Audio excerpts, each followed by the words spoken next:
Welcome to Cooperville. Do you know what's fun to do in Cooperville? Pack up your shit and get the fuck out! Listen. www.welcometocooperville.com.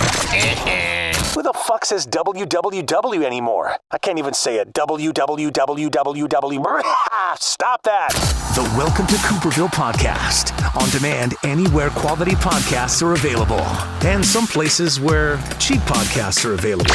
And the local gas station has some. Subscribe, get updates, feel better about your life. Welcome to Cooperville.com. Check one, check. Welcome to Cooperville! Make sure you use a coaster. The wife gets upset when we leave rings on the tables. Boys and girls, well, we shouldn't say boys and girls this episode because all we're going to talk about is alcohol. That's it. It's the only we're going to talk about a lot of things. It is the Welcome to Cooperville podcast. It is Cooper. My guest today, Greg Haugen from Growler Guys. Growler Guy Greg. Yeah, that's right. Is here. Joined us in the Welcome to Cooperville cave. We've got to make sure that we don't market to those minors, so thank you for that. We really do. I mean, it's a law. You have to prime them, but you can't actually market to them. Kombucha and CBD, I mean, there isn't an age limit, right? There is. I don't think so. You're the guy I should ask about that. Yeah, no, there isn't, which I thought was crazy, but that's the deal. Greg and I go back a couple of years now. I mean, you go actually further back with my wife because you guys went to school together. No. Or you crossed paths at some Red Lobster. Red Lobster days. The Lob, exactly. Yeah, I actually just ate there. I don't know, a week or two ago, and there was one gal that was still there. And I've been gone. When she asked me, she's like, well, how long have you been gone? Would you know anybody? I'm like, it's been almost 20 years.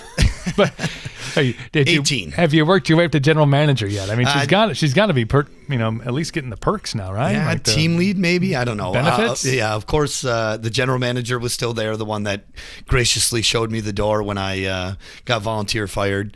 Fired on my own volition, I guess, is a good way to put it. But he greets me with a handshake every time, and that's good.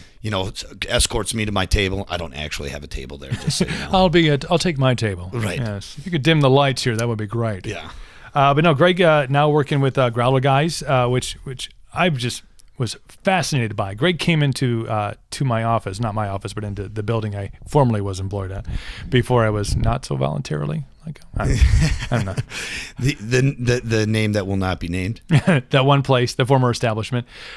He dropped off some certificates and stuff about this new business that was opening up, and I had never heard of the concept before. I'm like, so this is a place where I can get beer to go.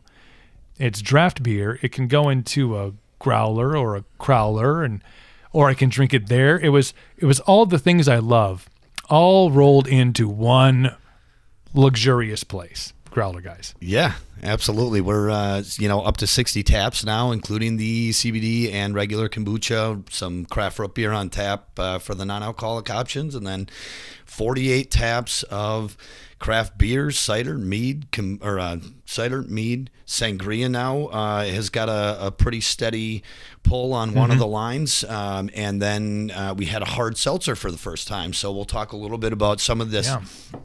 Crazy craft happenings. Yeah, the industry is just wild. I mean, it seems like there's not a roof to it, and I think in a lot of the other brands that I think we grew up with and that have been staples in society for generations. Schlitz. Yeah, Schlitz, old style, Pabst, yeah. Old school Walters, the original Walters. That's what I think my first sip was back in probably in the mid 80s. Which is now still brewed with the original recipe by Northwoods. Northwoods, yeah. They got the original recipe. But we'll talk a lot about just the craft beer industry and where it's been and where it's going. But somebody can come up with a concept and throw like strange things into this mass bucket, and all of a sudden it's like, yeah, we can make that. That's a thing. We can do that. And all of a sudden it ends up on tap at your place. And that's the beauty of it, is that there's so much out there.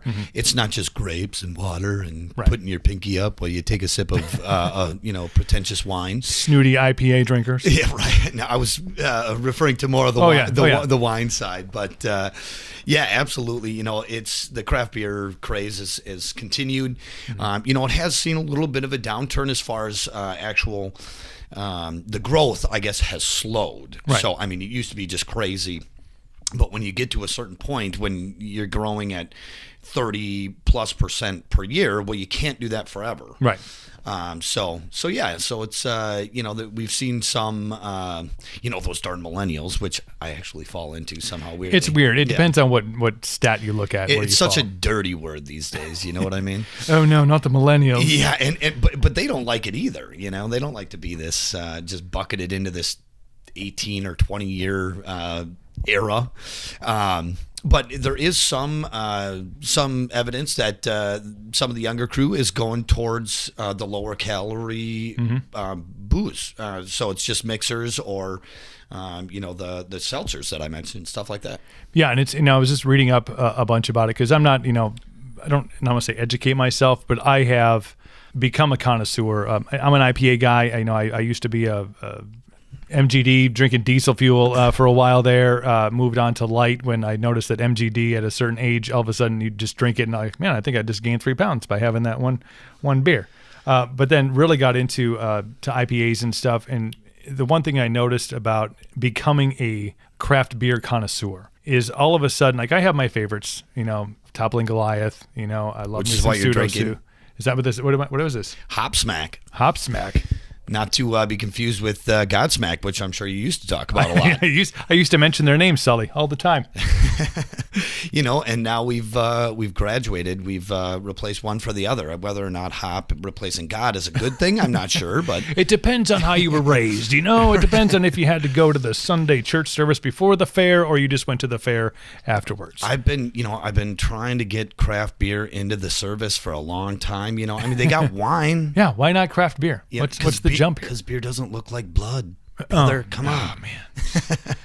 Well, and we digress already. And we will multiple times over the course of this podcast. But there's what I have noticed and maybe I'll ask you if it's a generational thing, but I remember growing up and my dad had his beer and it happened to be MGD. It was his beer and that's what he drank. And I remember if somebody had like a Bud Heavy, he was like, ugh, I guess. But that was like last resort shit. Like, if I have to.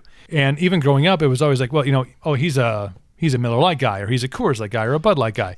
This is like, so you find one thing that you like. Like if you like TG, you're like, well, give me something that is kind of like this. And then you start to grow into different areas of where beers can go. Or you just show up at a place and it's a brewery that you trust. It's a name that you trust. Right. And you just say, you know what, I'll go out on a limb for a pint. But and think of the bars, the bartenders, how many times was it, I don't know your name, you're MGD, I've gotten that a couple times. Yeah. So, you can't walk into our place and get pegged quite like that. More towards the style. It really is. Right. And once we know what somebody's looking for, we could sort of match it up. We've got 48 to choose from. So we can always find something for somebody to tickle their palate a little bit and then try and free samples, you can't argue with that.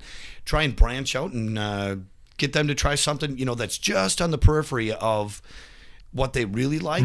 And then all of a sudden, geez, I like Belgians.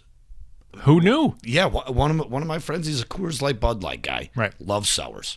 That's how did that happen? Well, he stepped into, I think, probably your place and had one of those little samples and said, you know what, I can probably handle that. I've done that with my wife. I know what I like. I'm IPA, but I can branch out kind of in either direction.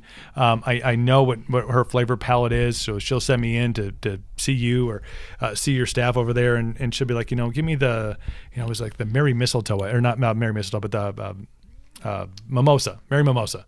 So she tried that and just loved it. The cider. Yeah, the cider. Graham Mimosa. Graham Mimosa. Yes. Not Mary. That's different. She lives down the road. I like the alliteration, though. We could go with that. We could probably sell that to somebody. You know what? Actually, it's probably already out there. People are scrambling for new names for beers. That's got to be a tough thing, too. Oliphant over there, west side of the state, they're just off the wall when they name their stuff. So it's like well, I don't have to worry about stepping on anybody's toes because this is so crazy. Nobody will think of this word ever. And like their designs and stuff, totally crazy pictures or drawings. So yeah, that's another thing about craft beer. I didn't even bring that up to you in our notes we passed back and forth. But and I notice this a lot because I will come into Growler Guys and I will find something I like, and then I'll go in when I find it at a store, at a retail store, and the packaging is there.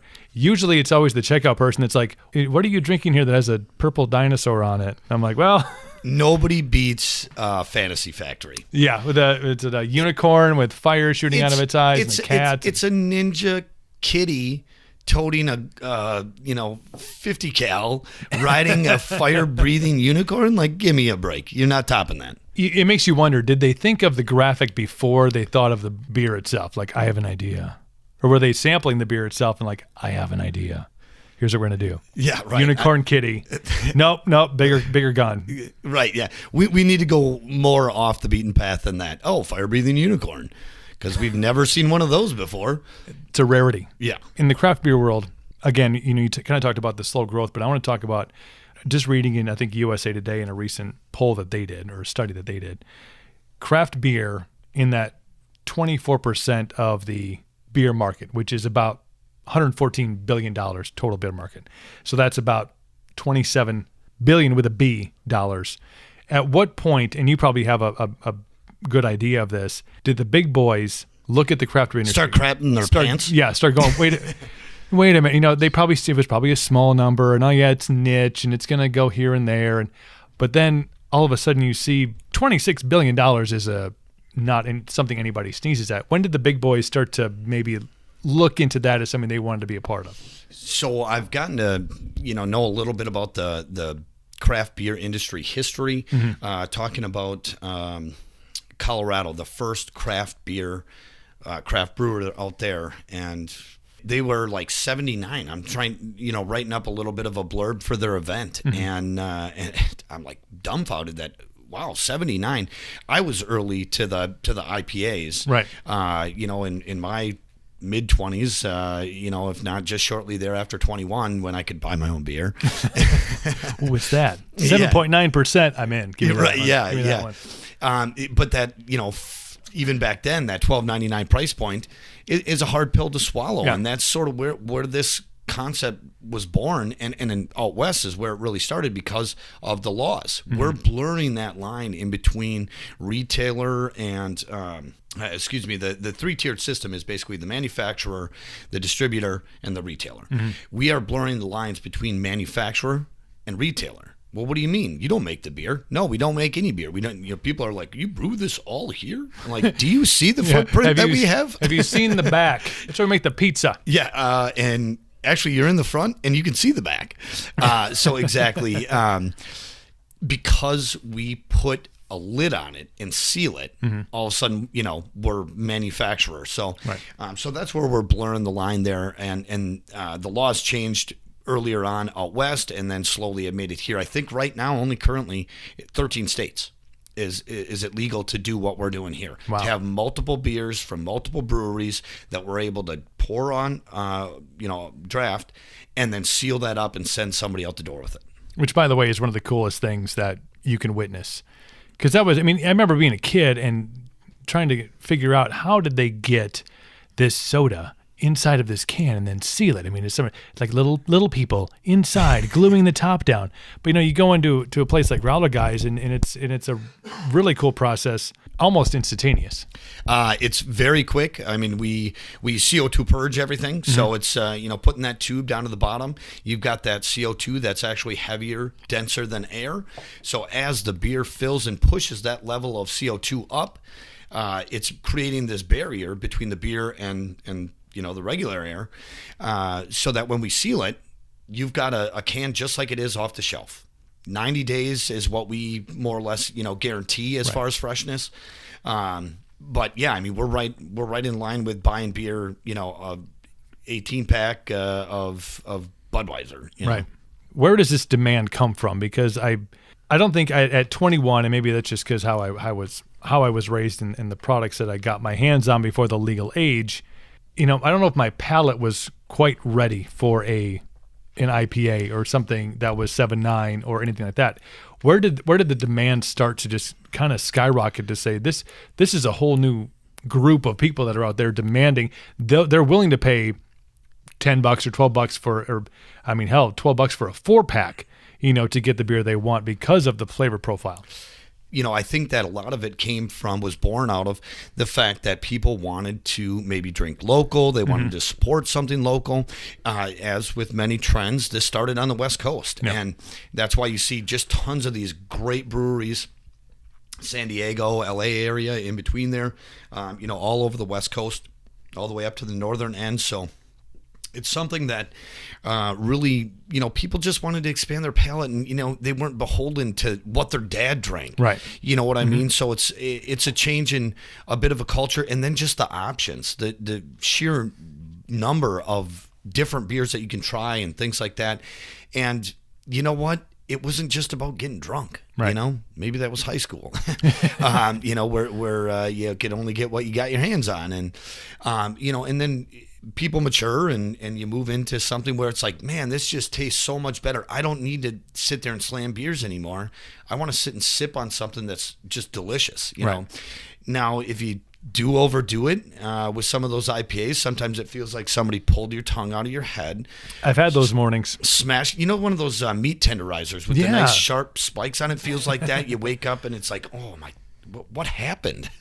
I only had 4 beers. Oh wait, they were 16 ounces and they were 7.5 or they were 8.2. And it hurts the next day. And like, even if it's not the headache, but more of the just like it beats up the palate a little bit. So, one thing that you can do is when you're sampling beers and doing things like that, and maybe you're changing it up a bit, like you have the ability to at our place, is to just splash a little bit of that sugar water we provided there. Those are free samples as well for the sugar water. free sugar. Don't tell my kid that. He'll be all up in your business. Like, sugar water, I'm in. Sugar, I heard sugar. No worries. Unattended children get served a couple pints of CBD kombucha, and they're given a puppy. Oh, great! I see you already have one of those. Yes, I already have the puppy part of it. Right. But yeah, I think that really when we talk about the expansion of the market is that something caught on. And then it's a trend, and you've got your early adopters, much like technology. And being in that space, I know a little bit about sort of that growth curve that can happen. You have your early adopters that, and then they push over the chasm, is what some people will refer that to, is to where now all of a sudden it's like those people that are on the fringe, but they're like, none of my friends do that, so like I'm gonna stick with Bud Light. And then it got to that point where it's like, no, I want this, and then it was rocketed to the top, and now we've been in this steady. It has to be called a mature market now. Yeah. I don't think there's any way to call it a growth market anymore, even when it is growing at that astounding rate, just because it is that growth has slowed a little bit. Have the big brands, have the big guys, have the people that you see when you watch football on Sundays, are they in this now? Are they in the game now? Or are they just buying up the guys' distribution rights? Where are the Miller Coors of the world and the Anheuser-Busch's? Are they like, okay, we realize that we need to be in this field of our market? So, there's definitely a segment of beer connoisseurs, even here in Eau Claire, that see our place maybe as too commercialized. Really? Yeah. Wow. And that's okay with me. That's all right, because I don't want, and I shouldn't say I don't want, we just see that as they are the 1%ers. And if they really want to, nerd out and talk beer, it's probably better done with their group, to come in and, disparage our staff or something because they might not know the minutia of beer knowledge is not really what we're about. We're really about widening that tent and bringing people in and saying, hey, you know what? Yeah, you were Bud Light before, but let's just try this. Or I don't like beer at all, but have you ever tried cider? Right. Have you ever tried, and like I said, a hard seltzer is that crossover, it's that gateway. It just opens the door. Yeah. My wife was that way. She was a vodka girl. We probably paid to have Tito's expand global. We're doing our part. USA. But it took. And I would let her be like, oh, try this one, especially if you have something that, the IPAs, when they get into a little more of that, the citrus and the grapefruit, a little more palatable for certain individuals. But when she started getting into ciders and found the mimosa beers and some of the other stuff. Few more calories than Tito's, so. Well, she will never listen to this. She'll never know. I said, I've known Barb a long time. There is a gateway there. I think there is something now for everybody. There is a flavor profile. There is a sessional beer, or something that people can crushable. That's what they call it. Is that what it is? Yeah. That's the inside term. That's crushable. The cool kids. Crushable. That means you can drink them all day and not be a puddle. Not feel like, why is my hand? My hand doesn't work. Like 3 o'clock in the afternoon, and I need a nap. But they've started, and I think when you talk about the not really being much of a ceiling on the industry, because you can, I don't want to not throw everything into the same bucket and brew it up and have it become popular. But now when you talk about CBD infused, I think I read something about a marijuana infused brew, which is kind of that's a two-headed dragon. I'm not sure I have the wherewithal to withstand. We're not unpacking that here. No. I mean, because not here, but generally speaking, these are the things that are out there globally. I mean, I think of the health concerns. Right. Yes, obviously. Beer inherently is not healthy for you, other than like 1 or 2 a day. There's plenty of studies out there. Go check them out. Live forever. But I mean, like the fact that the intoxication level it's not 1 + 1, it's 1 × 3, or whatever, is what they say. So I don't know how that's going to go. If they're, sure it's legal. Is it what we want to go to? Like, I don't know. Maybe that is where the ceiling will. In Eau Claire, we had down. we had that hemperer. And not at our place. We had it at our place, but one specific place in town, a family was eating, and someone ordered the hemperer, which has a strong, marijuana fragrance to effervescent. It's effervescent, people. And it isn't actually derived. There is hemp actually in it, but the smell is not actually from the hemp derivatives. It was like 2 things that they just magically like, oh, we'll put this together, and then all of a sudden they're like, whoa, dude, that smells like weed, bro. So it was like, but anyways, the waitress walked by and the family got a whiff of it, and they thought she or he, I guess I don't know the story, but who it was, but thought they were, taking a garbage run. If you're the lob day is going back to, I'll be right back. Right. I got to run this out of the garbage for 15 to 20 minutes. It's a long walk. Right. So yeah, I mean, there's certainly some hesitation there, especially amongst more of the conservative culture. And it's in that whole world, the CBD world into the hemp world, into the weed world. That's another gate that we'll eventually have to cross in this state. And the CBD thing, because you guys roll in the CBD infused kombucha, right? Yep. And that, CBD has done, even for me personally, amazing things. I never thought, when I was young, I was an athlete. I played football. I played basketball. I played baseball. I was going to be a star. Okay, that last part wasn't true. But you can still live that dream. I can, and I do. When I go to sleep, I'm like, man, if only. I went to Menominee, so I was a part of the culture with good football back in the late '90s.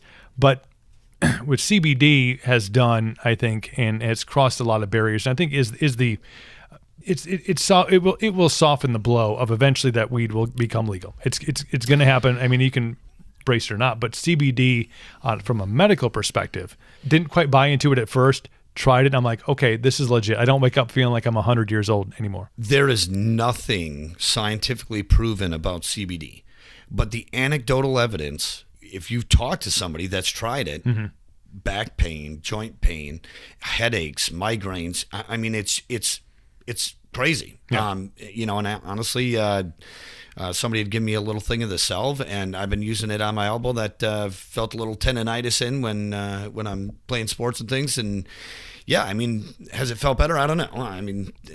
It hurts some days. It hurts, it doesn't. But yeah, so I think that we're well established in that market. I think that the market itself, other than just this massively gray area of political bullshit that goes on that just, it's, I mean, there was a week there where it was legal one day and it wasn't then the next day, and then it was legal again by Friday. It's a weird world we're living in. Yeah, Greg. It's a weird world we're living in. So yeah, I mean, this isn't going to be a CBD podcast, so they're not paying us yet. Yeah, but when they do, I'm talking to you, store down the street from us. Just saying, I know a guy who knows a guy. With the kombucha part of it, though, I mean, there has been an influx of people coming in, I imagine, to your place, and I imagine on a more national scale, to that kombucha, to the CBD infused kombucha. We see tons of CBD and kombucha during the day, and then we see an uptick in the beer in the evening, obviously, right?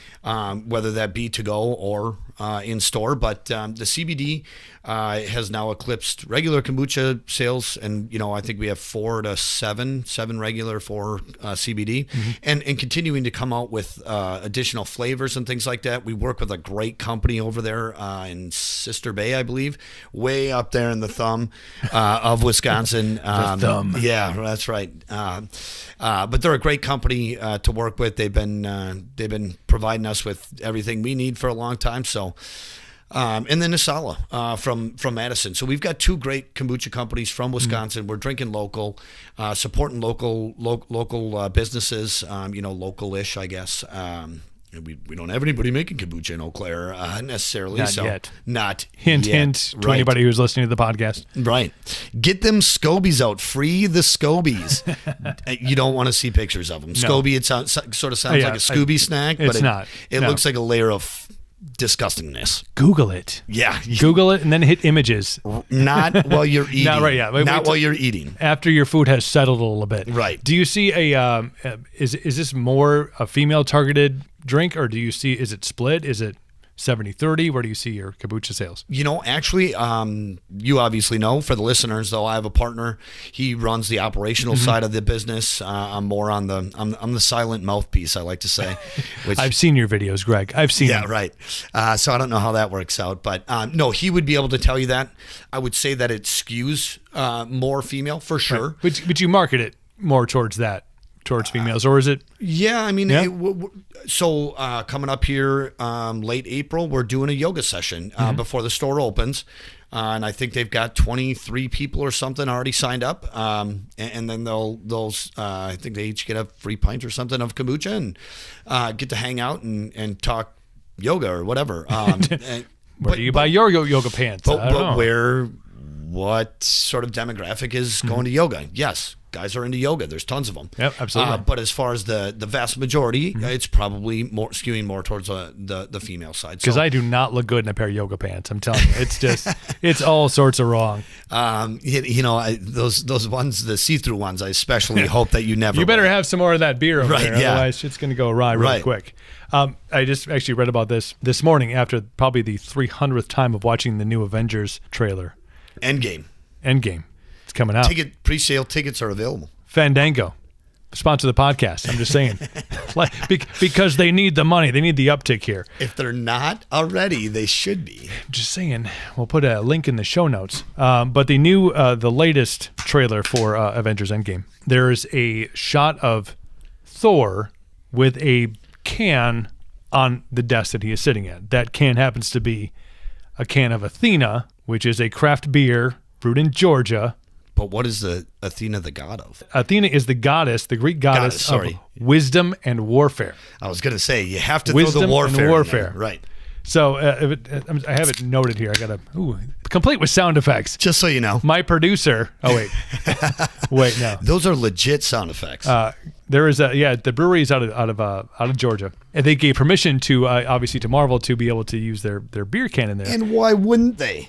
But how great is that? I mean, I don't want to say that craft beer has gone mainstream because I think we've already maybe surpassed that. But the fact that it ended up in what will probably end up being the highest grossing film ever until Star Wars 9 comes out. It's $30 to go to a movie these days. And if you have 3 hours of your life to right. sit down and watch. Tom Green makes his own beer. The Tom Green. My beer is on your lips. There's a lot of different aspects. There's a lot of people out there the big hurt, Frank Thomas, has a beer. Does he put his does he put the testosterone booster in the drink too? The can actually comes crushed already. It's a 12-ounce beer, but it's a 32-ounce can. Wait a minute, this is a little smaller than I paid for. It's like when I bought that Nugenics stuff. I feel tougher. I mean, bands too. I mean, Metallica has Enter Night, their beer. Iron Maiden has done their own. Motorhead has their own. I mean, everybody's jumping into this beer branding world. I think that marketing in general has reached peak crossover, peak collaboration. Let's collaborate. Let's all get together and put a beer out. No, I mean, it's influencers and it's, it gets crazy on that side. But absolutely. I mean, I think that beer, craft beer has been mainstream for a while. Look at the numbers. Right. But yeah, as far as these product placement, that is new. That is something they're throwing a lot of money. Why? Because some of them have it. Yeah. You talked about, do the big guys, are they getting into craft beer? Hell no. They're just going to go out and buy the little guy that did all the work. Right. And then, it's more respect for those ESOPs or co-ops. Right. Fair State is a co-op where the brewery is actually owned by the employees and not like oh, you get 1%. It's like you earn, after being there a year, you earn a realistic amount of ownership, right? So that the employees could say like, no, we're not selling out to the big dogs. It's like Rate Beer.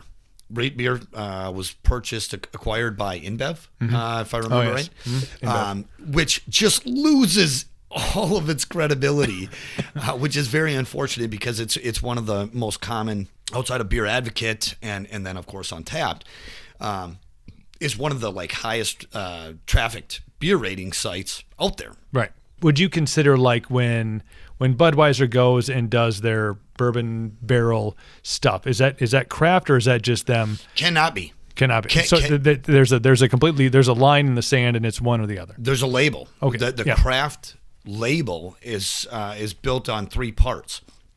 First of all, volume. If you're over a certain number of barrels annually, can't be considered craft. So that means that someone like Ballast Point, I believe, was one of the more recent ones. So they might still be under the volume as far as their brewery, but they cannot be owned more than 25% by a company or an entity that isn't considered craft. So I guess you could say New Belgium could buy XYZ brewery, right? Something smaller, and because they're both craft, and if they owned 100%, even if New Belgium owned 100%, they are craft themselves. So that brewery would then still remain as craft. Now, the kicker is the third qualification is that they have to brew with traditional ingredients.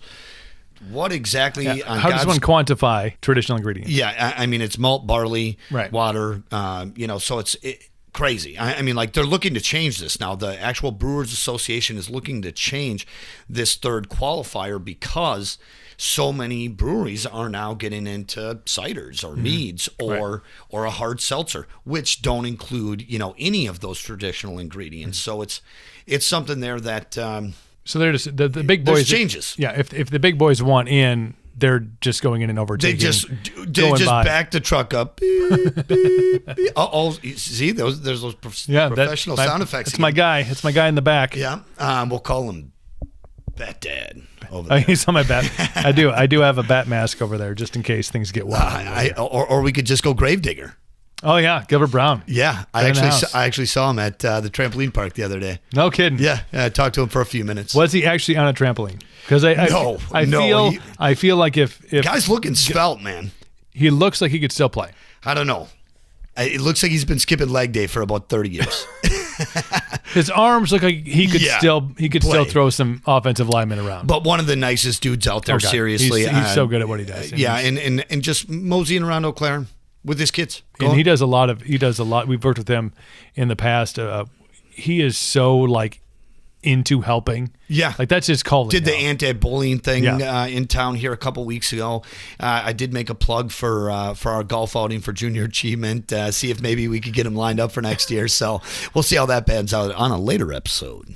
Just see if he can tee him high, let him fly, Gilbert. That's all we want. Yeah, right. We need a guy who can push him about 475 out there. Right. What is glitter beer?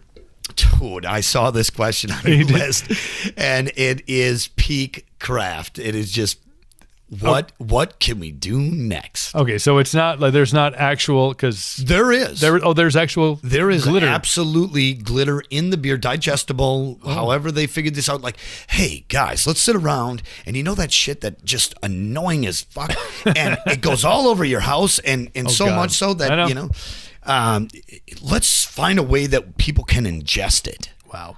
And so that's that. And you know what? Those guys were hitting that weed infused beer. They're seriously something I am not sure, but yeah, that's out there. Yeah, because I'm just I'm doing some research. I mean, we can talk beer all day long and stuff, but I was like what's trending? Like what is the beer world talking about? I'm like craft beer news, and like the first fucking story that pops up is glitter beer, and I'm like, what in the actual fuck is glitter beer? Like it, and sure as shit, I pull up, the first image that pops up is a snifter glass, glitter filled.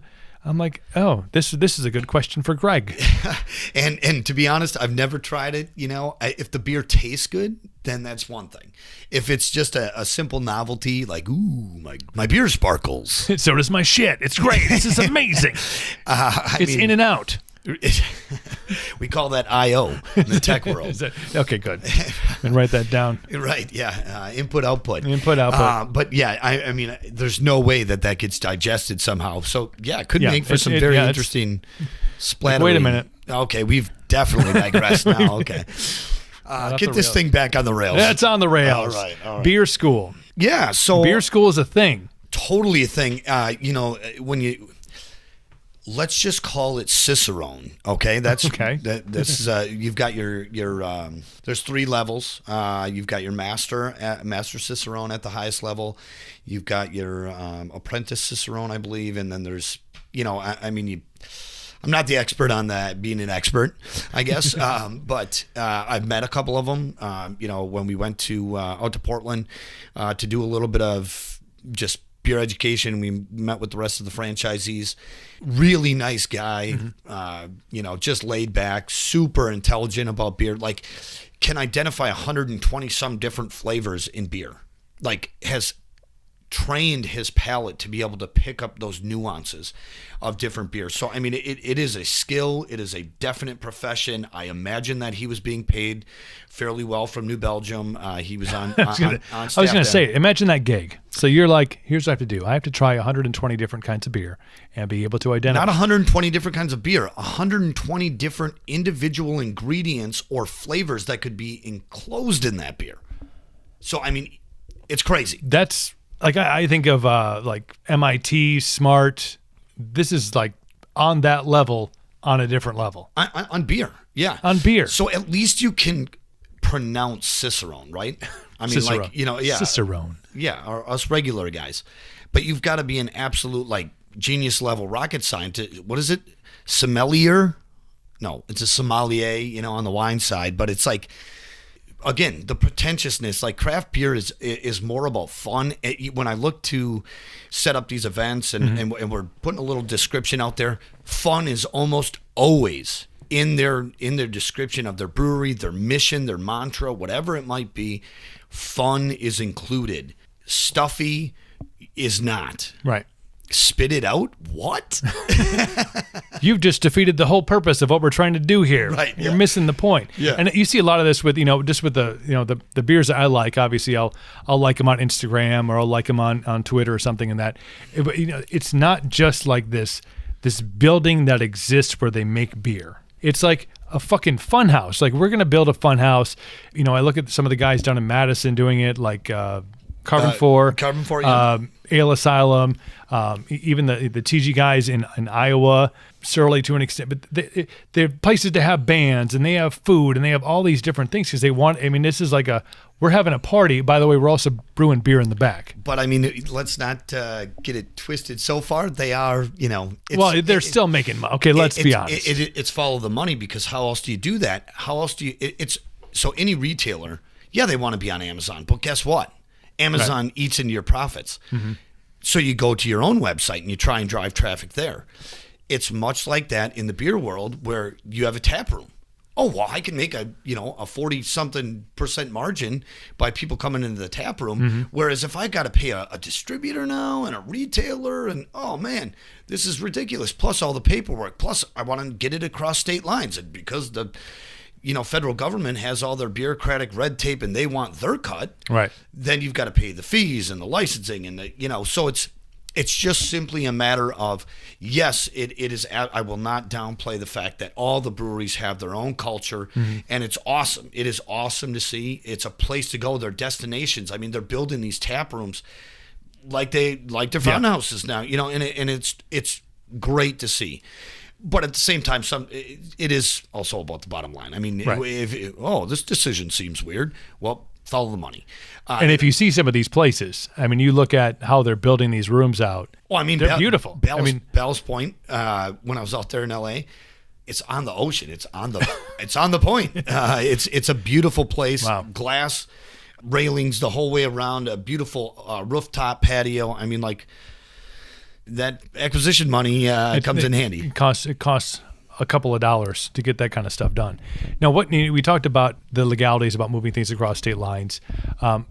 How challenging is it? Because I realize, in coming to your place, it seems like there's an area. Like, we can get stuff from a certain region. There's a certain place that things come in from. Toppling Goliath, which is out of Iowa. Decorah of all places. Yeah. Who'd have thunk? What's fun to do in Decorah? Well, now there's one thing. What'd we do to you, says every cut scene to everybody in Decorah, Iowa. Wait a minute. You've never been here, Cooper. Well, there's a couple of reasons for that. Is there a challenge for places that to get their stuff out across to, I mean, if there's places in California where this whole thing started, it seems like there's a challenge to get them to knock on our door. Money. Yeah, it's always money. Yeah, it is. And just, it's all the fees, it's paying the distributors, it's the licensing, it's just the red tape of filing the forms. So we had a complete hiatus on new beers. Could not be approved. That means that new beer was sitting in the tank, ready to be canned. They have to get the approval for the label because it has to have certain government warnings on it. Right. And that the actual verbiage of it and the ingredients, because the FDA gets involved. While the government was shut down, there was an absolute stoppage on that. Non-essential, my ass. Mm-hmm. Wait, we need this to get this to move the fuck out of our brew house here. Yeah. I mean, you're talking about, you're talking about, numbers with a B behind it. Yeah. When you're talking about breweries across the nation, and all of a sudden that went to a standstill. So, yes, there is the headache. Look at New Glarus. Have no interest. They could totally expand beyond Wisconsin. Dude got sued because he was buying it in La Crosse and taking it to Winona, or not sued, but fined. Right. Taking it out of state, crossing state lines. So loyalty to a brand. I mentioned at the top of the podcast about, there are a handful of things that are my go-tos, I guess. Like I know if I go into certain retailers or if I come into your place and it happens to be there, like, oh, you guys have, Pseudo Sue, or you have, something else that I really like. I will go to those specific brands. But also, as you mentioned, there seems to be it's not such a locked, tight window with people who say, I only drink this. If you like Pseudo Sue, hey, and you guys do a great job of this, your staff does a great job of this, of saying, you may also like this. Or if you like hazy, you're also going to like this. Or if you like citrus, you're going to like this. Is there a loyalty? Is it different in the craft beer world than it is in the other side of beer on the spectrum? Was your dad going to drink a Bud Light? You would literally, you may have to hold him down and be like, we only have this. Yeah. And he'd be like, he would either leave. Either plug his nose like a kid at the dinner table trying to eat their vegetables. You would know if he was drinking something that wasn't his brand. by his facial expression, like bitter beer face, or the next day. Because I think, in those days, and not to say my family drank a lot, but we did, and we still do. But you could always tell the next day if something was awry in his how he was feeling, or how anybody was feeling in our family. It was always, well, you know what it was? Is I was drinking that Budweiser stuff last night. No, it was the potato salad that sat out all afternoon. It was fine. It was just a little warm, room temperature-ish. Right? But it seems like craft beer is the window is a little more open to people. Totally. I mean, as I was moving from regular beer, I guess we'll call it, to the craft, I was always High Life. Yeah, that was the champagne. It was not quite a light beer, but it was still something that I could actually get some flavor out of. But there is absolutely no way I was drinking Bud Light. No thanks. Like, if it's the only thing there, how about a lemonade? You guys got some ice? I'll just chew on some ice. That'd be great. I like ice. But yes, absolutely. With the craft beer, it's more on that style. Mm-hmm. Somebody's set into that style. You like IPAs, or they've determined they like the hazies, which is sort of a subsegment of IPAs, right? Or they like something else. But it is nice to find some. Talked a little bit about this earlier. That Toppling Goliath, I can trust it. Mm-hmm. Like, I don't care I don't care what it is. Yeah. I'll go out on a limb, and if they don't give free samples like the Growler Guys does, hint hint, nudge nudge. Yeah. Free samples all day long. If they don't, and most places, if you ask them, they will give you a little pour. Right. But I can just trust it. I can go out on a limb, $4.99 and just go for a 16-ounce pint. Mm-hmm. Because I trust that brewery. I've never not liked something of theirs. So I would say that Toppling Goliath is one that's definitely right up there. Surly to some degree. I mean, I used to be big on the Furious. I have definitely swayed more towards Todd, the Axeman. Axeman. Yeah. So it's really about flavors. It's really about style. And if they're not willing to give you free samples, then come to the Growler Guys. God damn it. Yeah. You will learn your lesson. But I did notice that a lot when I go out and I purchase, is I will look at, and a lot of times, retailers will try to put everything kind of sort of in the same general vicinity. And I will look for the brands I know and the brands around them and say, oh, well, this is also a. But now I have to walk the entire store. I do. To look at all the IPAs, which is just crazy to me. Why can't they put all the styles together? That's what's, I don't know. It's just, it is always grinding my gears. I don't go to stores anymore. I go to the Growler Guys. He's really, he's shameless plug, yeah. Shameless plug. Yeah. But there is a certain. Hey, you asked me here. I did. I did. And he brought, I don't even know what are we drinking now? DDH, which is apparently deadly.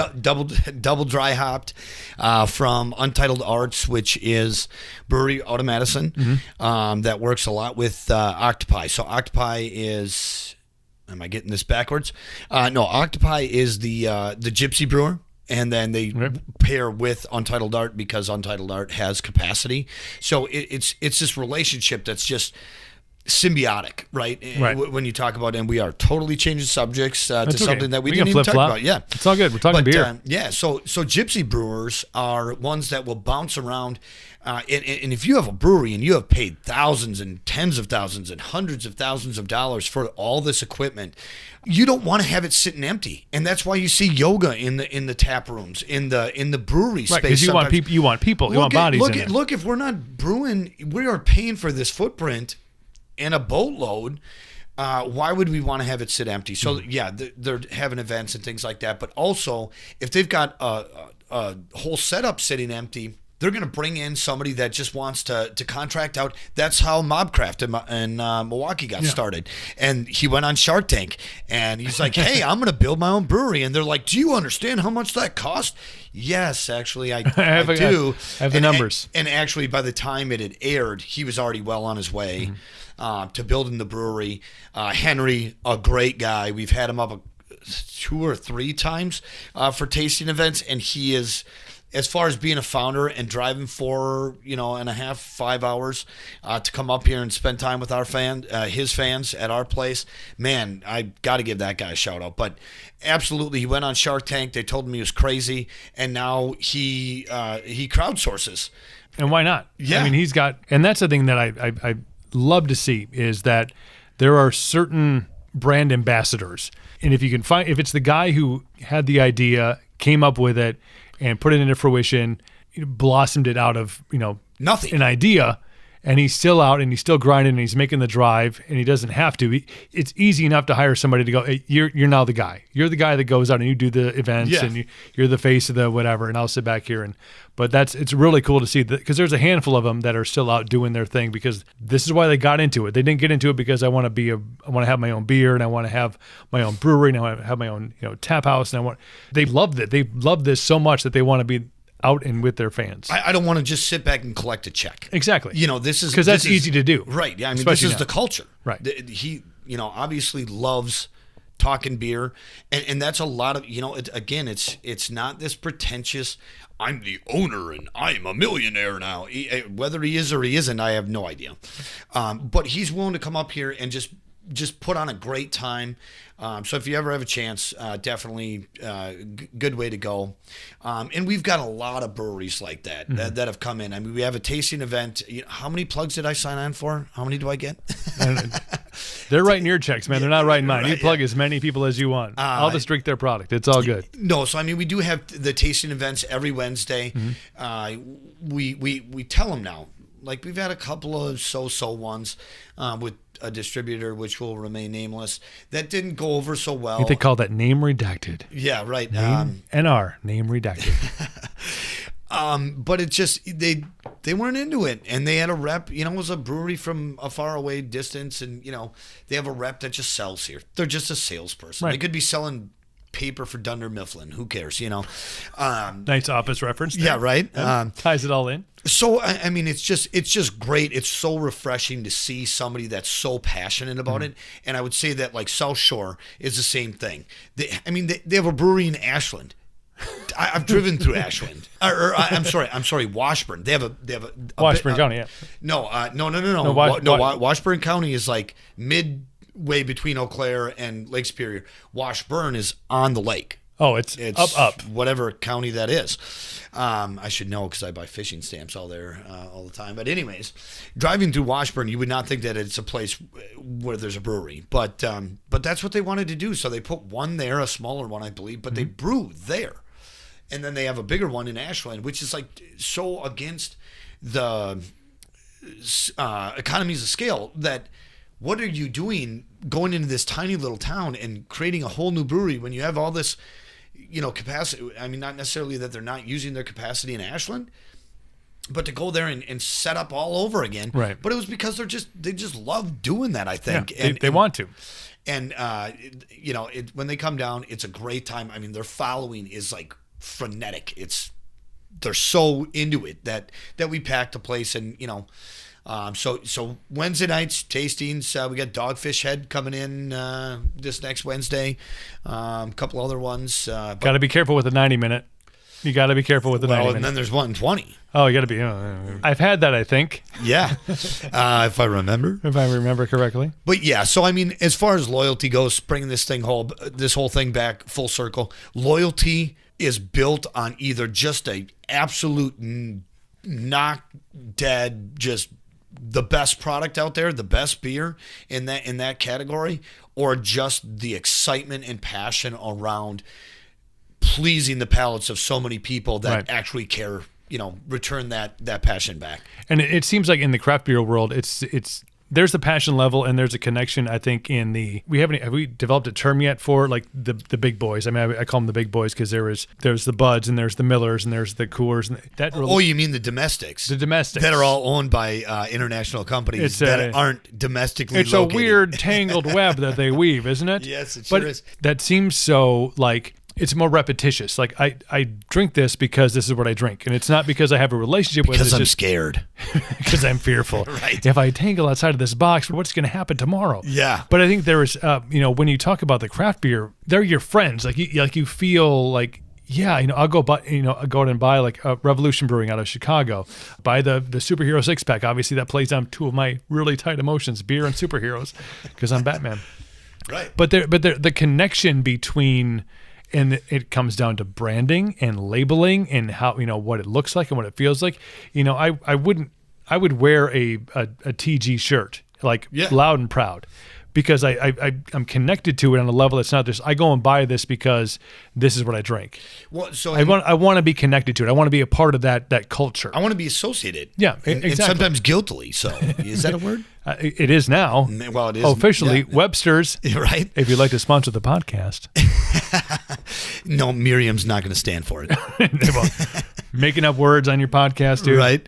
But it is exactly that. And so we've built that sort of thing into our tasting events. Right. Those couple of times where it was been disappointing, where we don't, literally on the dot, every 30 minutes, if we don't have a swag drawing, people will Facebook. Wait a minute. What do you got? What's happening? It's 32. Where's the drawing? And that's okay, because we've created that monster and we love it, because that's what they want. It's shirts, it's the whatever swag that the breweries bring, and we make sure that they know that. Don't show up here with one thing to give away. Yeah, we're gonna have one. They show up at 6, 6:30, 7, 7:30, 8 o'clock is the main drawing, and it's just something that now our fans have come to expect. And when it's not there, it's just deflating. So we've got a reputation to uphold, and we want to continue to really make sure that relationship between the fans and the brewers blossoms. It feels like craft beer was founded in, I don't want to say somebody's basement, but it may have been somebody's garage. Yeah, almost undoubtedly it was. So one of the two. But there was and we were talking about this, my former next door neighbor who you knew, which is weird. You came over to my house for the first time and you're like, wait, I've been in that house before. I've climbed that tree before. He was doing some home brewing. I was at his house multiple times drinking some of his stuff. How does that fit into this puzzle? The beer world is a giant puzzle. And there's a lot of pieces to fit in, and there's different, if you let it out as a map of the country, obviously there's the big guys that have their, I'll go pick this up, and then there's the craft brewers who are getting bigger as this industry grows. But the home brewer, how do they fit into the pieces of this industry? They fit into if you're looking at a puzzle, and I don't know where I'm going with this analogy, but the really big pieces are those boring, gargantuan behemoths that do nothing but find the cheapest way to get beer into your hand. Mm-hmm. And that's where you get but they use corn syrup. Yeah, but you do too. It just boils out before you get to a certain process of your process. Exactly. And if I need a botany degree, or that's not the thing. I like botany. Biochemistry. If I need to be a botany. Yeah. You should be a botanist. Yeah, or a biochemist. They're the same. Same degree. Not the same. Anyways, if you're going to get into this pissing match, and that's the thing, it's they have so much money, they're going to fight each other over well, we're the best shitty beer. Who cares? You got the gold medal of being a douche. Then, congratulations. Put it on a T-shirt. Because, and now I'm getting passionate because I've had a beer or two, and you know what? And good beer. I brewed a few times. I really enjoyed it, and then I met your neighbor. Then I was like, well, I guess I don't have to brew anymore. Because he's doing it in his garage. And I just loved, he had the third stall and it was heated and insulated. Right. And then he made the, crap, I can't even remember what it's called now. It's the freezer. Yeah. Kegerator. He had it was huge. He had 6 handles on it. Yeah. It was an 8-footer. 8-foot, purposefully, the two handles on the end are the ones for the kids. Those are the root beer. Smart. Well, just smart. Or the near beer, we call it now. Pretty close. 2%. No, I'm kidding. We don't do that.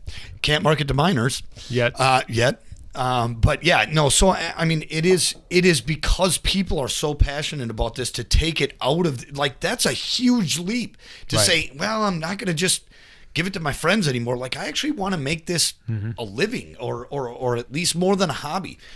And that fuels the next wave. It really does. Right. You look at I would challenge you to look at any brewery's page and not have them mention something about home brewing. Somebody in the line. Somebody somewhere down the line, yep. It wasn't like somebody with just a boatload of money. They're like, whoa, what should I do with this whole bathtub full of money? What should I do with it? I'll start a brewery. And then just pays somebody that had a biochemistry degree or a botany or degree. he was a botanist. Well, I mean the botany, then they bring the weed infused beers. I don't know.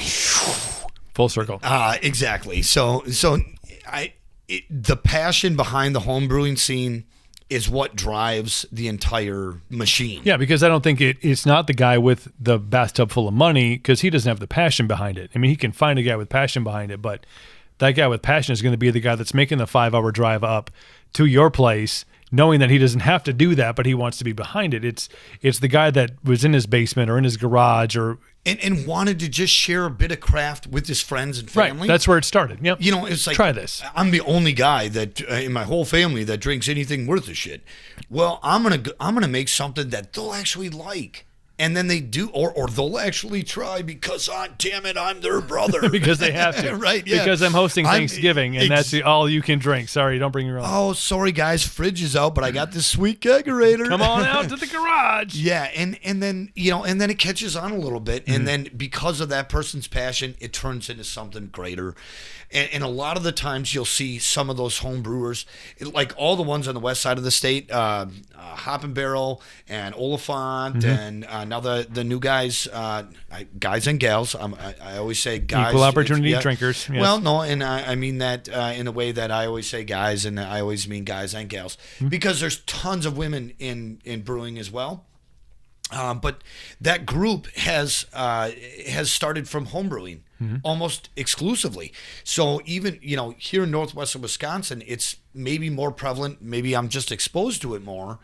But it's just been these great people that just want to take it a little bit further, and then they're like, whoa, money! Like I could make a living doing this, and then it becomes something else. And I think that does bring it full circle, because we started with billions, we got that number with the B behind it, and then we go back to somebody's garage where it's all it is just a bee with boatload of passion. Yeah, and they have that, and it takes it to one step, and then it goes to the next step and then the next level. And I think we've seen even in this area locally in the last 10 years, because we had Walters back in, we had Leinenkugel's, all these beer companies that were born and bred here, that are still born and bred here, and we'll table. I mean, Milwaukee was called the epicenter of brewing, right? But you have all these for a long time. These places now that have popped up seemingly out of nowhere, because it used to be your mom and pop bars, and then it became you had some restaurants, and then you had the chains that came in, and now there's all of a sudden 5, 6, 7 local people that are brewing beer in their own establishments, and they're inviting people in. They're taking these old buildings and turning them into these new properties. The economic impact of craft beer, I think, is not a number that's put on how much they own in the marketplace of the beer market, because I think it's huge when you get into, when you come to Eau Claire, you come to Chippewa Falls, you come to these other locations in our area, this is a place you need to go because it's a destination now. There's a beer culture here, and absolutely, I mean, you know what? Another sponsorship opportunity, the Bus Bros. Hi, guys. How you doing? Cooper. Yeah, exactly. Cooper. I'll give you their information.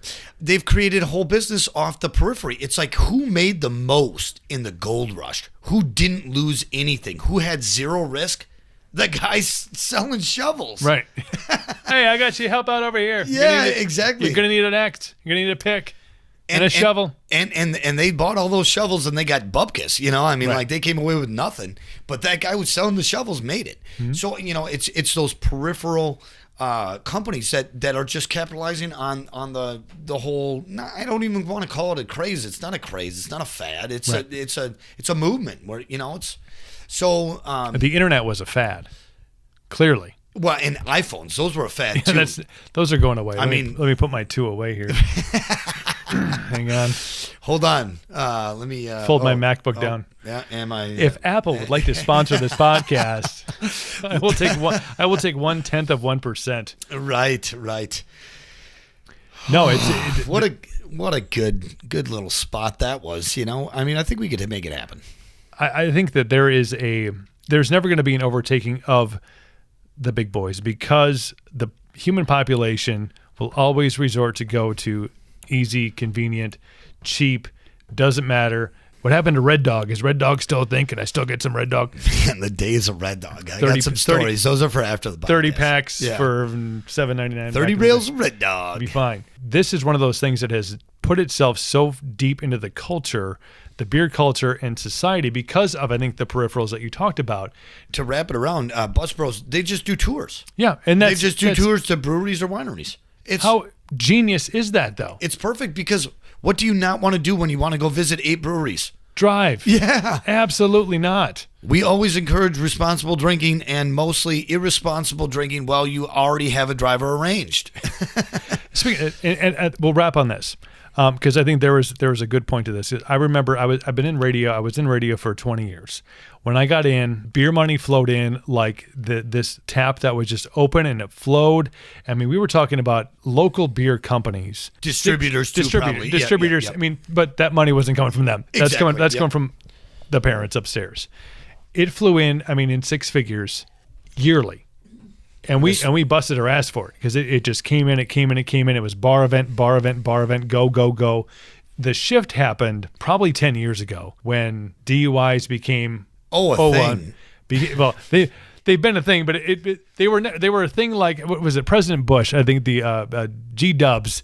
But one of your like they used to get pulled over for DUI. Like, you had to crash into a fucking building, and they were like, you probably shouldn't drive anymore. Now I'll give you a ride home. You'll be fine. It's going to be okay. To where now it's, if you don't have the innate fear yet, you will have it. I always have a 2 out limit. If I'm out, I can have 2 depending on what it's at. And I'm out. And what you guys are doing is so fucking genius. I can't even. I mean, now I can take what I want, try new things, and take it home. Well, and that's the beauty of it. Like, in this, shameless plug or not. No, it's not. This is how the world needs to operate now, because it's not a world where we have the ease and access of, I hate to leave my vehicle places. I hated leaving my Jeep somewhere forever. I'm going to drive home. Well, that was stupid about 3 times. Yeah. But the way that it works, you come in, you do some samples. Mm-hmm. Oh, if you want food, tell them right away. Get that pizza going. The pizza's the shit, dude. It's amazing. I don't need to make a shameless plug there. No, I just did that for you. There's so many reviews out there online. So good. Damn, it's good. But the thing is that by the time you sample a few things and maybe decide, I'm going to have one here while they fill my crowlers or growlers, your pizza's up. So, I mean, it's so convenient. And we're not talking about just like, well, I'm off to the party. I got to get my beer and my pizza. I got to get my base for this craft beer. It's the kids, families running around, getting the kids from dance and soccer and whatever else. Mm-hmm. And they can, I can stop in, I can sample a few, grab something to go, grab a 3-pack of Crowlers, third one, as of right now, 50% off. Shameless. You need to make sure that you reference the Cooperville podcast. Yeah. Then you get 51% off. No, wait, no, you get 21% off. I get 26% off. It goes back into the extra 50% goes into Cooper's bank account. Just so you know. It does, so I can buy ramen. No, but honestly, it's just it's a super quick way. Feed the kids, and it's made from scratch. It's not McDonald's. It's not processed. Right. It's fresh vegetables. It's the only thing we don't make is dough, because then you'd have to have more samples while you waited. Yeah, right. I mean, legit. I mean, you'd have to like she's gonna make the dough. I may as well have a pint instead of a sample. Well, I mean, if you're making the dough, you're probably in for like a pony keg, because it's got to sit for like 2 days or whatever. So, no, absolutely, we can have you in and out in a few minutes, and it's perfect for the craft beer lover that is picking up the kids, grabbing them a pizza or 2, one for you, one for them, and then heading home. And you know what? When I tuck them in, damn, I would love to have a great tasting craft beer that's going to go just like it did earlier on the podcast. Yep, producer coming in with the sound effects again. We should give him a raise. Right, yeah.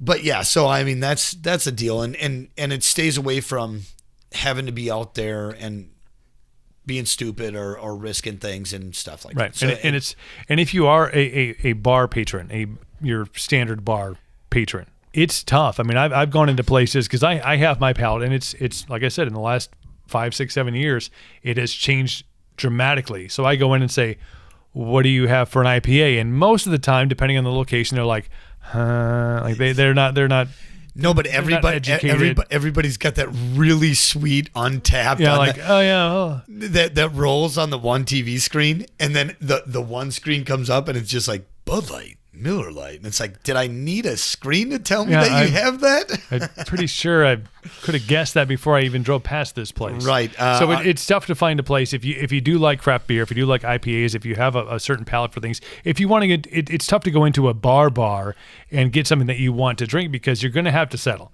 Chances are they don't have the stuff that you want. They don't have like, I'll have a gunpowder, or I'll have an IPA from Toppling Goliath, or I'll have something from Surly, or I'll have something from Revolution. They're like, we have this one thing. I think it came in as a. They probably haven't tried it. They have no idea. They have no clue. We encourage as our staff comes in for the day, try the new stuff. Any downtime is always spent perusing on tap so that we can talk about it, and that's the part that. Sort of frustrating with Toppling Goliath is that they just didn't understand it. They didn't want us to sell it outside of pints because we were going through it too fast, and they had limited capacity. Well, I think they've come around a little bit on that, and we're really happy to see them, sort of fall in line with the rest of the brewers. There is that we know the story, we know a little bit about this, and we're happy to share that because that brewer, that's what they want. They want to be able to. A clean line from the keg to the glass and know the story that actually, there was a lot of love that, listen, kids out there, you want to be a brewer? Mm-hmm. It's 2 C's. It's cleaning and chemistry. And actually there's a third C. It's called cleaning. So it's clean. Seriously. Right. I mean, that's what brewing is. Brewers love to hear that, and we want to make sure that message is felt to our customers. And I think that you've done a great job of being able to, and even from a personal stance, when I go in there, and I've been there more than once this week. And we appreciate that. But whoever is in there, it doesn't matter who's working because I've met them all. And it doesn't have to be 1 trip or 2 trips, but they like, okay, I know where you fall on this line of 45 or 48. I know where you are. You're here. They know what I'm going to like. They know that you're going to fall in this line, and if it's a little bit down the spectrum a little bit, or it's a little too hoppy, a little too citrusy, try this. Like there's an education that you don't find when you go to bar XYZ, because for them it's about turnover. It's about what can I get in your hand, and that's why the big boys always win, because it's like easy, tap, bottle, here you go. It's in your hand. It's that quick. Thing was timeless, just perfect. Hi, honey. Good to see you, honey. It's about being quick. It's not necessarily about satisfying the customer, but it's not about I know what you like, or hey, what are you into? What do you drink? Because you have 6 options. And tap space is so in those establishments is so fought over because it's just like the end cap at the grocery store. Right. What do you see? It's the people that pay for that space. Mm-hmm. We don't have that. We aren't beholden to anybody. We can put whatever we want on at any time. Whatever comes through our door, we'll put it on. So come and check us out. We'd love to see you. Absolutely. Greg. Really appreciate this, Cooper. Real. This was awesome. Thanks for bringing the beers, dude. Yeah. And the knowledge. I mean, it's a fascinating world outside of like, I like this and I like this. The intricacies and how this is a huge player in the beer world is just, it's awesome to follow. And the 10-second disclaimers, I do not know everything about beer, so please don't hate mail us or hit us up on Facebook about how stupid I am. And that's the thing, is that I don't know everything about beer. I've tried to, expose myself as much as possible, but those beer, and we don't call them bartenders, they're beer tenders. Right. They want to cater to you guys, and they probably know more than me in most cases, so loved coming on. Thanks very much. Let's do it again. Soon. Yeah. Check out the podcast. It's available on Apple Podcasts, Google Podcasts, Stitcher, Spotify, Pandora. It's everywhere. It's also on YouTube. Welcome to Cooperville! Now I got to pay you to say that. You do not. We'll see you next week, guys. Thank you so much for tuning in.